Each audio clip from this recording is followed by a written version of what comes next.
Hi, it's Paige again. It's Thursday night, September 15th. I'm still in Denver, as I always am, or most of the time. And I went out tonight. Had dinner with a girlfriend and her soon-to-be ex-wife.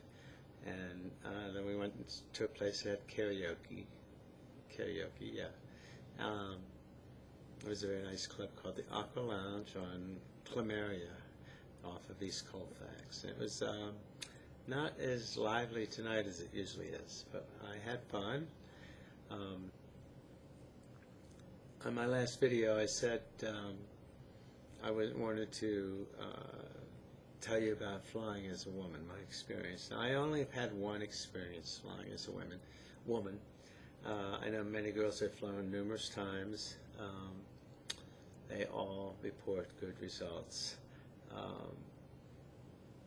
One of them flies internationally as a woman on her male passport.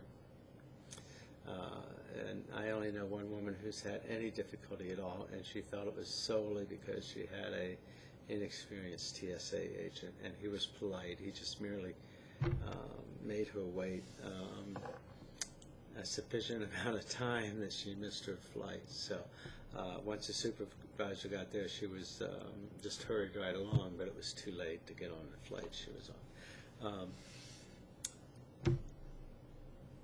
The two things I think that are important to remember, as I said earlier in my earlier video, the whole thing to flying as a woman is how you present yourself, mainly to airline people and the TSA agents, and how you conduct yourself, okay? Flying as a woman is not about passing.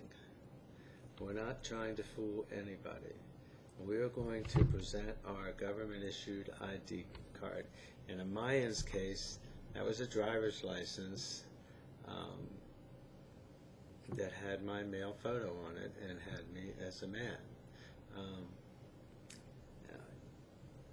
That's what we have. We're not fooling people. We're not trying to pass as something other than what we are. And what we are is completely acceptable to the TSA people and to the airline people.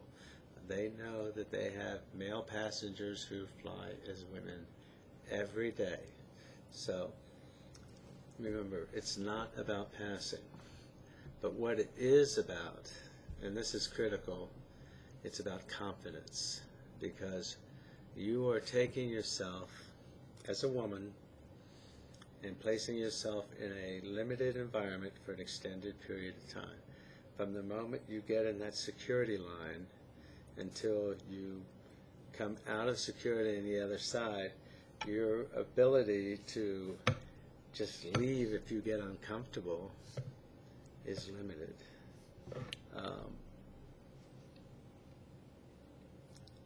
So I think you have to be prepared to be comfortable with your right to present as a woman, even if you're red. You won't be able to run away once you're on that airplane. You're going to be there. So you need to make sure that you have that kind of confidence.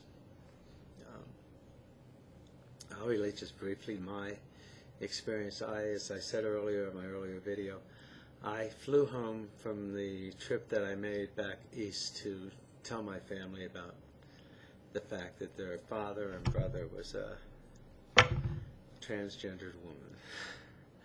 And I dressed simply for comfort. I had denim capri pants on. I had a very simple cotton top. This was at the last week in July. And I had a thin cotton bolero jacket that I wore over my shoulders, to minimize my shoulders. And I wore sandals. I didn't wear heels. I just wore sandals. Women dress for comfort these days when they travel. So that's what I wore. I had 2 bags because I had been back east for 8 days and had to bring both male and female clothes. And I checked my bags. I think there's some advantage to when you have to move around the airport and the airplane, presenting as a woman. not to encumber yourself with heavy objects. Just because part of my fear would be that I would handle that object too deftly, if you will, for a woman of my size. I'm pretty small.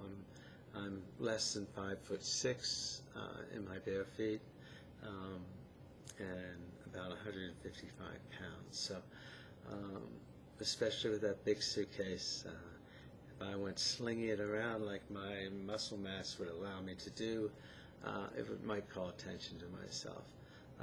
But I also was flying Southwest Airlines, and of course I could check the bags for free. But I chose to check them. I showed my government-issued ID to the Southwest agent, and he didn't bat an eye. You know, he just put my baggage claim stickers on it, and and have a nice flight, ma'am. That's exactly what he said. Everyone there in the TSA to the airline addressed me as my gender in which I presented myself. When I went through security, I had a 30-something black man. I had a choice which line to get into, and I chose him because he was smiling. And it turns out I think he was probably a trainee. I presented my male driver's license and my boarding pass. I didn't look very much different than I look tonight, and he checked off every single item on my boarding pass, I think to show that he had looked at it, and then said, "Have a nice flight, ma'am." And I stepped through and went about 5 feet and was stopped by a TSA man who'd been standing in the background. And he asked to see my boarding pass, but he didn't ask to see my ID. And he looked at the boarding pass and handed it right back to me and said, "Have a nice flight, ma'am." I think he was looking to see that the other guy had in fact looked at all of the information on my boarding pass. I think I got a trainee. But again, it was very nice. I took a book and my iPod with me, and from the moment I took my earphones out when I went through security. Other than that, I kept my earphones in because the message I wanted to send to people was that I was engaged already, if you will, and wasn't up for idle chit-chat, because my voice is my Achilles heel. And I, of course, like to float under the radar, not call attention to myself, and that's what I was doing by isolating myself from other people and by dressing down to appear as a genetic woman might appear when she flew. On Southwest, I had, of course, open seating. I had a high boarding pass, a high boarding number, because I hadn't pre-boarded the night before. I'd been too busy socializing, and so I chose to sit between two women. I thought they would be less likely to be upset in case I was red, as opposed to sitting next to her between two men. And the woman on my right slept the entire flight, and the woman on my left had a book and was engrossed in the book. I spoke twice, once to ask for a Coke, and once to ask her to allow me to leave to use the ladies' room, and that was it. It was amazingly easy. I felt very comfortable, probably in part because I'd just gone through the experience of coming out to my family. But confidence is the thing that you really need to be honest with yourself about. You will draw the attention of the security people if you walk into the ladies' room as a woman and with your carry-out bag and walk back out as a man. My real point is, once you better be committed to making it the entire way, so you need to have the confidence to remain as a woman, as a transgendered woman, if you're red on that plane or in the process.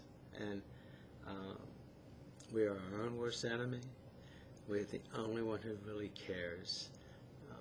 But we do need to have that confidence.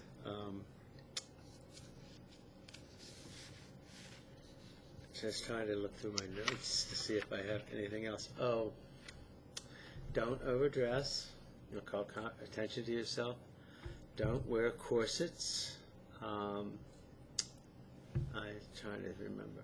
I think the bra I wore had an underwire in it, but certainly don't wear anything that carries too much metal in your body. I don't think I wore my rings. I think I wore just simply my necklace and a small pair of earrings, because we don't want to call attention to ourselves. We don't want to have to be wanded in front of everybody. We don't want to have just people's attention drawn to us. So don't overdress. Don't wear body shaping undergarments if they involve steel. And remember, especially if you carry your luggage on, that the liquid size of what you can carry on board. It's another way of avoiding having attention drawn. That's why I check my bags. That's one reason why I did it. If there's anything that a girl would like me to talk about here, let me know. I'll be happy to talk about it if I'm comfortable talking about that. I thought in the future I might talk about what I would call the awakening, sort of coming out to yourself, which was early on realizing that I wasn't merely dressing as a woman, that there was a woman inside that needed to come out.